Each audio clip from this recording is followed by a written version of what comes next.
শীতকাল আর নিহারি ঠিক যেন একে অপরের পরিপূরক বা সমার্থক শব্দ বলা যেতে পারে।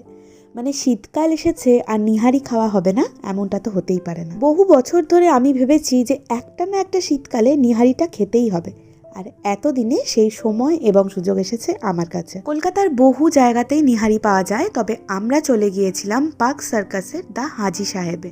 কেমন খেতে সেই কথায় আসছি, তার আগে বলি নিহারি কথাটা এসেছে নাহার থেকে, যার অর্থ সকাল, অর্থাৎ সকালের একটা প্রথম খাবার হচ্ছে নিহারি। যদিও আমরা গিয়েছিলাম একটা রবিবারের সন্ধেবেলায়, তো ভীষণ ভালো খেতে ছিল, অত্যন্ত সুস্বাদু এবং নরম তুলতুলে মাংসের সাথে একদম পাতলা ঝোল, যার ওপর সুন্দর করে লেবুর রস আর একদম ফ্রেশ ধনেপাতা ছড়িয়ে যে কোনো রুটি জাতীয় খাবারের সঙ্গে খাওয়া যেতে পারে এই দুর্দান্ত স্বাদের নিহারি। আমাদের দুজনেরই ভীষণ ভালো লেগেছে।